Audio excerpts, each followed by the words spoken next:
Hi, I'm Wes. I'm here with Wei, a Flagstaff local, and he's got some new ways on to conserve water. And why don't you just tell us a little bit what you're doing here? Sure. We obviously are living here in Flagstaff where it's very dry, and our goal is to use as little of the city water as possible, not only for savings, but because it's the right thing to do. But without a huge amount of cash to work with, we really had to be creative and brainstorm about how to collect this water and store it. So looking at the first issue of storage, I went around and looked for kind of official rain barrels that they were anywhere from $60 to $80 per barrel. So I was in Home Depot one day and saw these trash cans for $15 a piece. So that seemed like the obvious first step.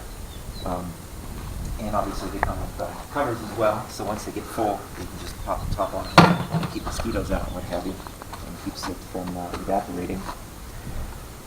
So I was able to put one barrel under one spout here, and each barrel's about 30 to 35 gallons, so that filled up really quickly. So back at Home Depot one day, I noticed that there were these T-junctions for pipes. And they were a couple bucks a piece, so it's pretty easy just to stick that on there, and I can have two barrels now. And then it didn't take much to realize that I could, bail the water from one set of barrels to another, and so now each spout holds about 130 gallons of capacity at each spout. That might sound like a good amount, but when we have a good monsoon storm, 130 gallons, it's gone in just a few minutes, and then the rest of it's just back on the ground. So one of the major issues that I have is trying to find some way to store the water when the rains are heavy and it comes quickly. And I don't know what that answer is yet. Some of the things that we're looking at is to collect in these smaller barrels like we are, and then having a large cistern or a tank somewhere on the property. And then just using a low volume electric pump to, over time, pump what's in the barrels to the tank. But that's down the road a little bit because those tanks are thousands of dollars.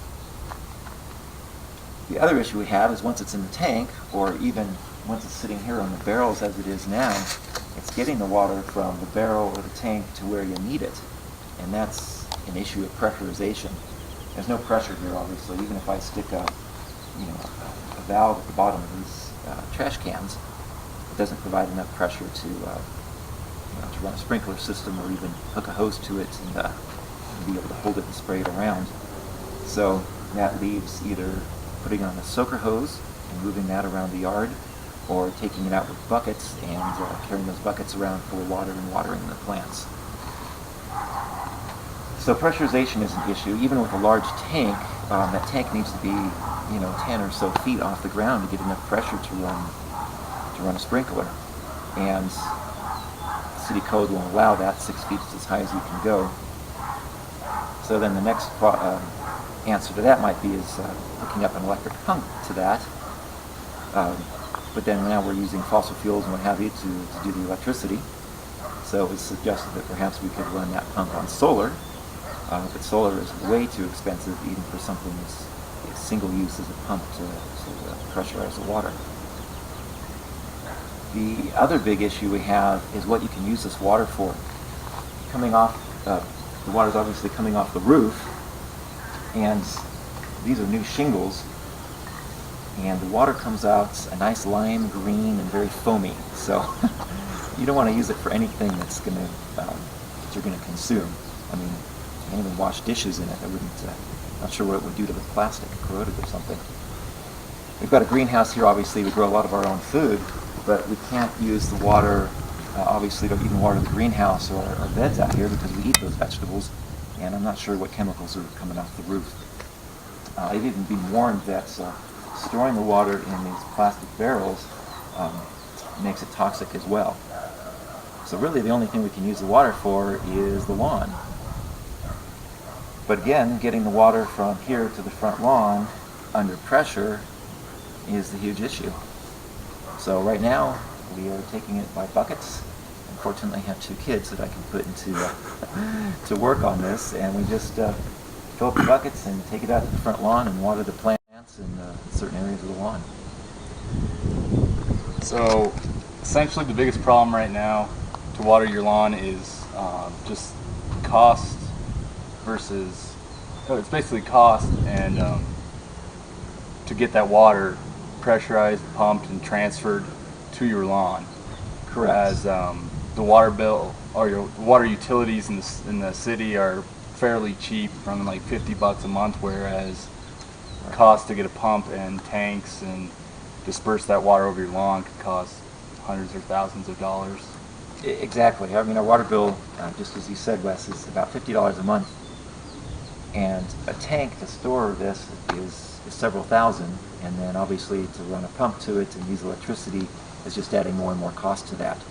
So until we're paying a price for what water is really worth, it doesn't make sense financially. So even if the system is only $10,000, I can't justify the cost of that when I'm paying just $50 a month in a water bill. It would take years to pay that off. One of the other issues that I found with these barrels is, professional. In the winter, they freeze up and some of them crack. So at the end of the day, you get what you pay for, and that's just adding again cost to the system. If I can't buy a $15 bucket, I have to use a $70 barrel. And you have some of these water barrels out in the front, right? And Right. those run up to about $70. Correct. Yeah, I have a couple of the $70 rain barrels, and those have survived the freezing and thawing of the winter. And they have a spigot at the bottom, so they're much easier to use. But so we've got 2, 4, 6, 8, 10, 12, 14. So there's 14 barrels at $70 a pop. It's a lot of money. Yeah. So, go ahead. So some of the ways that possibly make it easier for you to use cleaner water to water like vegetables where you know it'll be safe to eat, what would you recommend, something for that? Because I know you recently just got some new shingles and there's a lot of debris and stuff coming from that that's contaminating the water a little bit. A lot of chemicals on the shingles, and obviously shingles are, nobody's thinking about using the water off of them when they're manufacturing them, so they're not using things that are safe necessarily for consumption. So some of the answers are if I had a metal roof, that might be safer, or if I just was collecting it from somewhere else than the roof, or obviously having a filtration system, but again, we're adding cost to it, right, to the system. So, we really want to do this, and we'll find a way to do it, but until costs come down, or there's a better way to filter water, or there's some change in city code where we can have a 5,000 gallon tank 10 feet in the air, so it is pressurized, we're just going to be using trash cans and buckets to water the lawn. All right, well thank you very much, Wei, for sharing your system here, and we'd love to share it with the class. All right, well, thanks for coming by, my pleasure. This system sponsored and funded by Fizz Bath Shop, and this video brought to you by 928coupons.com.